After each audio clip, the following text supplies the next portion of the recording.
Hello, नमस्कार दोस्तों। आज हम बात करेंगे पॉलिटी में मेकिंग ऑफ इंडियन कॉन्स्टिट्यूशन के बारे में, संविधान के निर्माण के बारे में। तो संविधान का जो निर्माण हुआ वो भीमराव अंबेडकर साहिब का बड़ा योगदान रहा। मगर मुख्य तौर पर संविधान किसने बनाया? संविधान सभा ने।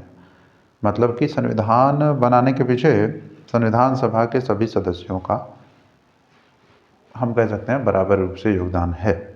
भीमराव अंबेडकर साहब का थोड़ा सा ज़्यादा, क्योंकि उन्होंने ड्राफ्ट किया, बताया कि कौन सी चीज़ें किस क्रम में होनी चाहिए, और अपना एक बहुमूल्य योगदान उन्होंने दिया। ठीक है,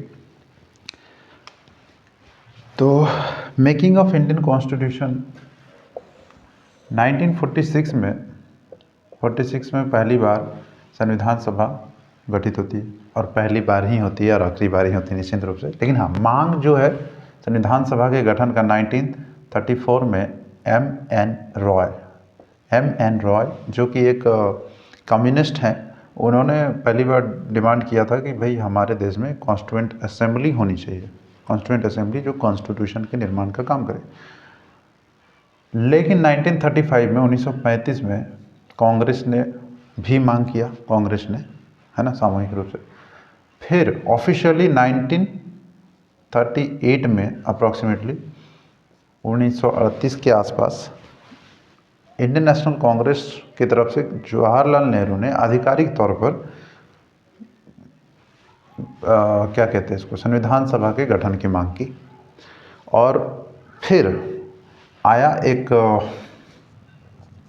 आयोग 1940 में, जिसे हम कहते हैं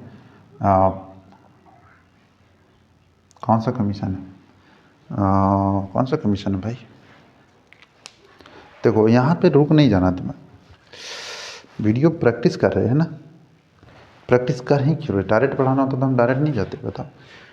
तो 1940 में कोई गठन, यहाँ पे क्या डिमोटिवेशन आने लगता है। देखो, when you don't feel flow, है ना, फ्लो महसूस नहीं करते बॉडी में कि I can talk continuously without having any distraction, without having any hesitation or fear, तब जा कर के वो मज़ेदार हो जाता है। ऐसे लगता है कि यार मुझे ये नहीं मालूम, वो नहीं मालूम, अंदर भीतर जैसे ही मन को ये खटकता है, पूरा शरीर जवाब देने लगता है कि नहीं, मेरे शरीर में ताकत नहीं बची, ये नहीं बचा। लेकिन आप खुद में जब भरपूर एकदम समझ के चलते हो कि हाँ, ये ही काम मेरा है और मुझसे बेहतर तो कोई इसे नहीं कर पाएगा, तो जाहिर सी बात है कि मुझे करना चाहिए बिना किसी झमेले के, है ना। तब जाके वो कहीं अच्छा कंटेंट निकल पाता है। Otherwise if you are so afraidful then नहीं हो पाएगा, बहुत मुश्किल है। कंटिन्यूटी, देखो, ये एक ऐसा काम है जिसमें तुम्हें परमार्थ मिलता है ना। बेहतरीन तौर से हम कहें तो हमें कभी घुटन नहीं महसूस होता कि मैं अपनी ज़िंदगी में क्या कर रहा हूँ, अगर मैं ये काम कर रहा हूँ तो। और सिर्फ इस वजह से कि पैसे नहीं बना पा रहा हूँ इमीडिएटली, तो मैं इस काम को छोड़ दूँ, इससे ज़्यादा बेवकूफ़ी भरा कदम नहीं हो सकता। अगर काम पसंद आ रहा है तो सबसे बड़ी चीज़ जो है वो मिल गया।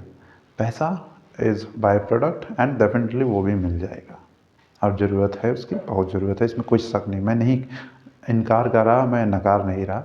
Money is very important and money is there also. If you keep continuously doing the same thing, it will follow you,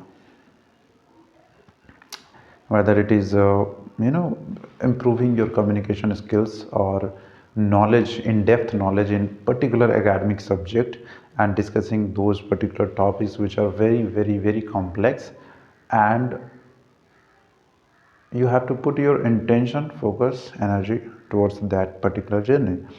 And see, you know what, if you are doing this kind of job, you feel always superb, and that's what uh, exactly I want.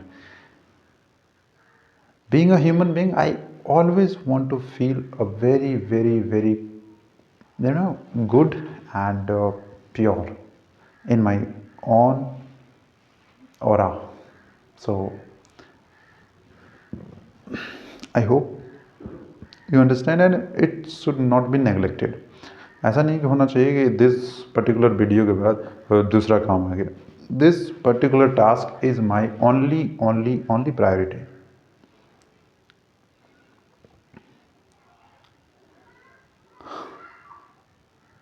Definitely.